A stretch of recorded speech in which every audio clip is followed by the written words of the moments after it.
Hello everyone, a very good morning. आज 10th अप्रैल है, ठीक है, वर्ल्ड होम्योपैथी डे। सो आज का दिन बहुत स्पेशल है हम होम्योपैथ के लिए और उन सारे पेशेंट के लिए जिसे हमने होम्योपैथी दिया है, ठीक है, और होम्योपैथी से ट्रीट किया है, ठीक है, बिकॉज ऑफ डॉक्टर हैनेमैन कि आज उनकी वजह से हम सब यहाँ बैठे हैं और पेशेंट देख पा रहे हैं, उनको ट्रीट कर पा रहे हैं with the help of homeopathy medicine. जो सर ने इतना स्ट्रगल किया अपनी लाइफ में मेडिसिन को लेके, उन्होंने रिसर्च किया, उन्होंने मेडिसिन फाइंड आउट किया, उन्होंने अपने ऊपर उसका एक्सपेरिमेंट किया और करते करते करते करते उन्हें अपना सारा लाइफ उसमें लगा दिया और उसका जो आउटपुट है उनके जाने के बाद भी आज हम सब के बीच में है। तो देखा जाए तो डॉक्टर हैनेमैन सर तो चले गए मगर उन्होंने एक सबके अंदर एक अंश छोड़ गए, ठीक है। उनकी आत्मा हम सब के अंदर है, हम सब के अंदर बसी है कि एक जो हम सब होम्योपैथ प्रैक्टिस करते हैं, हम सारे होम्योपैथ के अंदर वो आज भी जिंदा है, ठीक है। तो उस उनको लेके आज एक स्पेशल डे है, इसलिए मैं एक केस उनके उनके लिए एक केस पोस्ट करता हूँ कि आज जो हम प्रैक्टिस कर रहे हैं, जो थोड़ा बहुत हम सीख के समझ के आज जो अप्लाई कर रहे हैं पेशेंट पे, और पेशेंट बहुत अच्छे से ब्यूटीफुली बिना कोई एलोपैथी मेडिसिन के पेशेंट ठीक हो जाते हैं। तो फिर अंदर से वो जो खुशी मिलती है ना, तो वो सारा का सारा खुशी वो डॉक्टर हैनेमैन सर को मैं समर्पित करता हूँ, ठीक है। तो आज का एक केस देखते हैं। ये केस एक लड़के का है, अराउंड 7 ईयर्स का एक बॉय है। इसका मैंने पास्ट में कन्वर्जन, बहुत सीवियर कन्वर्जन की हिस्ट्री रही है। मैंने आपको केस भी पोस्ट किया था, तो वो ठीक हो गया था उससे, ठीक है। तो वो बचपन से ही मेरे पास है, मतलब अराउंड जब 3-4 साल का था तब से। मगर इस बार जो आया, और इस बार क्या हुआ कि वो उसकी मदर आई और उसको फीवर था, फीवर 103-104 हाई ग्रेड फीवर है, और cough, cold and cough and fever, ठीक है। तो उसकी मदर लेके आई, बच्चा बैठा। मैंने उसको पूछा कि हाँ बोलो क्या हो गया बेटा, कैसे आना हुआ मेरे पास आज, क्या दिक्कत हो गई। और उसको फीवर 103 है, हाँ 100 अभी एट प्रेजेंट 103। तो उसका गेस्चर ऐसा था, मुझको क्या दिक्कत है, क्या दिक्कत है, क्या दिक्कत है, पता नहीं। तो दिस इज़ द उसका रिएक्शन था। पहले देखा क्या दिक्कत है, क्या दिक्कत है, क्या दिक्कत है, पता नहीं, ठीक है। तो मैंने बोला कि क्या प्रॉब्लम हो रही है। तो उसकी मदर ने चालू किया, सर इसको 103 बुखार है, 104 बुखार आया था, लास्ट 104.6 तक गया था, ठीक है। तो मैंने रात को उसको पैरासीटामोल दे दिया था, मगर अभी सुबह से वापस उसको बुखार आया, कल रात भर उसको फीवर रहा, उसके बाद भी उतरा नहीं, और आज सुबह से भी फीवर है, ठीक है। कल पूरा दिन फीवर था। तो मैंने वेट किया, तो उसके बाद मैंने फिर रात को उसको दे दिया, मुझे लगा उतर जाएगा। तो आज सुबह से भी फीवर है और खांसी बहुत कर रहा है, पूरा ऐसा कफ कर करके। तो मैंने उसको पूछा, उसकी मदर को, कि क्या करता है फीवर में, मतलब क्या कर रहा है फीवर में, क्या कंडीशन है। फीवर में क्या कंडीशन है सर, आप 103 बुखार में आप बोलोगे, 103 बुखार में। उधर सामने वाले घर में आग लग गई, मतलब वहाँ कुछ फायर हो गया, और हम लोग उधर टेंशन में थे कि घर आग फैल रही है, और ये मस्त में अपना 103 बुखार में साइकिल चला रहा, सोसाइटी भाग गया, सोसाइटी में जाके साइकिल चला रहा है, साइकिल रन कर रहा है, वहाँ मस्त में मज़े कर रहा है। 103 बुखार है, आप समझिए डॉक्टर साहब, 103 बुखार में ये साइकिल चला रहा है। तो मैंने बोला अरे बाप रे, 104 बुखार में, 103 बुखार में, 4 बुखार में साइकिल कैसे चला रहे बेटा।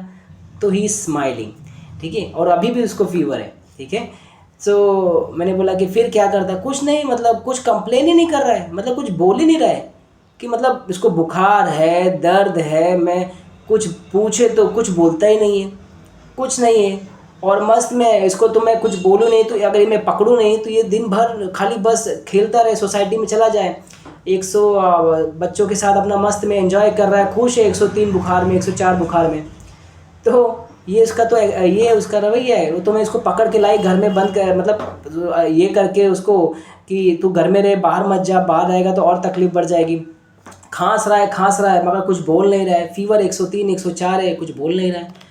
तो ये उसका स्टेट है। तो मैंने बोला चलो अभी तेरे को इसके पास लेके चलती हूँ, डॉक्टर पाटिल के पास। तो बोले नहीं नहीं नहीं नहीं, मेरे को डॉक्टर पाटिल के पास नहीं जाना, मैं डॉक्टर यादव के पास जाऊँगा, मेरे को वहीं जाना है, वहीं जाना है। ठीक है, वो एक डोज देंगे और ठीक हो जाएगा। मतलब ये उसका डायलॉग है बच्चे का, बहुत पहले से है कि मैं उसको बोलता हूँ ना कि एक डोज गया मतलब एक डोज ले ठीक हो जाएगा। ठीक है, तो उसके मुंह में वो स्टार्टिंग फ्रॉम बर्थ से उसके दिमाग में बैठ गया है, वो फिर वो कहीं जाता ही नहीं है, वो कहीं भी जाना हो तो मेरे पास ही आएगा। ठीक है बच्चा, तो ये उसने बोला कि वहाँ नहीं, मैं डॉक्टर यादव के पास जाऊँगा और वो एक डोज देंगे, मैं ठीक हो जाऊँगा। तो ये ऐसे हंसते हुए तो ये उसका स्टेट है, एट द फीवर के स्टेट में 103 104 बुखार में। आप समझिए बच्चा क्या है, किसकी हिम्मत होती है। आप देखिए 104 बुखार में आदमी, एक अच्छा बड़ा आदमी भी टूट जाता है, बिकॉज पेन वीकनेस इतना रहता है और ही इज़ वेरी एक्टिव।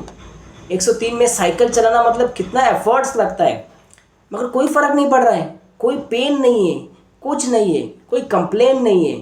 ठीक है, एकदम मस्त एंजॉय कर रहा है। तो व्हाट इज़ दिस, तो यही हमें देखना है केस में। ठीक है, हमें समझना है कि पेशेंट मॉर्बिडिटी क्या है, पेशेंट का स्टेट क्या है, पेशेंट करता क्या है। तो यहाँ क्या है, जिस कंडीशन में पेन चाहिए वहाँ पेन मिसिंग है।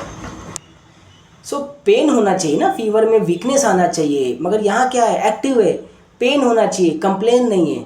तो पहला आप क्या सोचोगे, painless of complain usually painful, मतलब पेनफुल कंडीशन है मगर यहाँ पेनलेस है। Second, indifference complain does not, complain नहीं कर रहा है। हाई स्पिरिटेड, एक डोज देगा ठीक हो जाएगा। ठीक है, और वो जो गेस्चर किया था ना, आप ये देखिए, मैंने पूछा कि क्या तकलीफ है बेटा, क्या तकलीफ है, पता नहीं, व्हाट इज दिस, गेस्चर में groping as if in a dark. ठीक है, डार्क में ना क्या है क्या है क्या है क्या है, पता नहीं क्या है। ठीक है, गेस्चर में groping as if in a dark, high spirited, cheerful heat during, heat ना, इतने हीट में, cheerful chill during, cheerful heat during, ये सब क्या है, चिल अवस्था है, हीट की अवस्था है, कैसी कंडीशन डाउन है उसकी, कैसी कंडीशन, हाई ग्रेड फीवर में भी वो मस्त में साइकिल एंजॉय कर रहा है, फ्रेंड्स के साथ बच्चों के साथ घूम के, पकड़ के लाना पड़ रहा है, नहीं तो वो करता ही रहेगा। और मुझे सिर्फ डॉक्टर यादव के पास जाना है, उनसे ही दवा लूँगा, वही उनके पास ले चलो। तो what is this, clinging grabs at others. ठीक है, वो मुझे पकड़ के रखा है कि मैं उनके पास ही जाऊँगा। तो ये क्या है, this is the state of opium. Opium को एहसास ही नहीं होता है। अगर पहले के ज़माने में क्या होता था कि ओपियम, हम क्या करते थे कि जो पहले के लोग जो लड़ाई करते थे, युद्ध करते थे, तो क्या करते थे, ओपियम खिला देते थे, है ना। तो ओपियम खिलाने के बाद क्या करते थे कि वो मस्त में सो जाते थे, उनको समझ में नहीं आता था दर्द है कि नहीं, एहसास ही नहीं होता था। तो वो एक्चुअली जो पेनफुल कंडीशन है वो पेनलेस हो जाता था और वो मस्त में सो जाते थे, उनको समझ में नहीं आता था उनको पेन है। तो यहाँ बच्चे का स्टेट भी वही है कि painless of complain usually painful और इनडिफरेंस कंप्लेन डज नॉट, मतलब उसको एहसास ही नहीं है कि उसको 103 फीवर में उसको बॉडी को क्या करना चाहिए, उसको दर्द है कि नहीं वो पता नहीं, आस्क नथिंग फॉर है, कुछ भी स्टेट पता नहीं है, and he is just cycling 103 fever में। तो ये सब चीज़ें अपने को ऑब्जर्व करना है और यही ब्यूटी ऑफ साइंस है होम्योपैथी का, कि जो हमें ये सब देखने पे हमें ऐसा लगता है कि हम पेशेंट का स्टेट देख के, पेशेंट का मेंटल स्टेट देख के हम मेडिसिन दे सकते हैं। इन एक्यूट कंप्लेन में पेशेंट बहुत ब्यूटीफुली बाहर से, मतलब बहुत ब्यूटीफुली ठीक हो जाता है ऐसे स्टेट में, बिना कोई एलोपैथी मेडिसिन के। अब 103 फीवर में मैंने उसे ओपियम 200 का डोज दिया, ओपियम 200 का डोज देने के बाद उसका फीवर उसके बाद से सबसाइड हो गया, आया नहीं। कफ 3-4 दिन रहा, मगर कफ उसका जो मदन ने कंप्लेन किया कि बहुत ज़्यादा निकल रहा है, बहुत कफिंग कर रहा है, रात को सो नहीं पा रहा है, फीवर नहीं आया। तो मैंने उसे वो 1 mg का डोज दिया, 1 mg का डोज देने के बाद वो सेटल हो गया, उसको कफ भी बेटर हो गया, फीवर तो उसको 200 के बाद ही नहीं आया, उसके बाद उसको कोई ज़रूरत नहीं पड़ी। तो ये है एक्यूट स्टेट, जिसमें हमें ये समझना है कि पेशेंट करता क्या है, क्या करता है, कैसे करता है, क्यों करता है। तो आपको वाई हमें समझना होगा ईच एंड एवरी केस। तो इस केस में बच्चा कैसा है, हाई स्पिरिटेड है, कंप्लेन है, कंप्लेन नहीं करता है, painless of complain usually painful है, जबकि 103 फीवर में अच्छों की हालत ख़राब हो जाती है, और ये यहाँ साइकिल चला रहा है। तो आपको समझना चाहिए कि बच्चा है किस तरीके का। ठीक है, तो ये ओपियम है। ठीक है, तो थैंक यू सो मच। तो एक बार हम फिर से आप सभी को वर्ल्ड होम्योपैथी डे की बहुत बहुत बधाई। तो आपको ये केस जब आपको पसंद आया, और मैं चाहता हूँ कि आप ईच एंड एवरी, जब आप कुछ भी कीजिए अपने लाइफ में, होम्योपैथी को प्रैक्टिस करते रहिए, ठीक है। हमें रिजल्ट देना है, हमें ऐसे ऐसे केसेस को निकालते रहना है, ठीक है, जो अदर साइंस में पॉसिबल नहीं है मगर होम्योपैथी में पॉसिबल है। तो वो बोलते हैं ना कि जहाँ अदर साइंस मतलब काम करना बंद कर देता है वहाँ होम्योपैथी उठता है। ऐसा नहीं है, वो तो उठता ही है, मगर हमारा स्टार्टिंग फ्रॉम स्टार्ट से भी हम होम्योपैथी स्टार्ट करते हैं और उसका रिजल्ट हम देते हैं। तो ये पेशेंट को अवेयरनेस, हमें लोगों की तरफ धीरे धीरे करके अब अवेयरनेस बढ़ रहा है, ठीक है। तो हमें अपने सारे चीज़ों को, अपने प्रैक्टिस को इस तरह से बताना है कि लोग स्टार्टिंग से ही होम्योपैथी स्टार्ट कर दें, है ना। तो वो एक ना एक दिन तो ऐसा होगा ही, डेफिनेटली वो आने ही वाला है, आज नहीं तो कल तो वो होगा ही। क्योंकि होम्योपैथी जिस हिसाब से हम सारे होम्योपैथ दिलो जान से प्रैक्टिस कर रहे हैं और पेशेंट को रिजल्ट दे रहे हैं, और जैसा पेशेंट ठीक हो रहे हैं, आज नहीं तो कल पहली प्रायोरिटी होम्योपैथी को ज़रूर, पेशेंट लोगों को रवैया ज़रूर बदलेगा। तो हमारा ये एम है, और डॉक्टर हैनीमैन सर का भी ये एम था, ठीक है। तो हमें उसे फुलफ़िल करना है और आगे बढ़ना है। तो thank you so much. Next video में हम जल्दी मिलेंगे।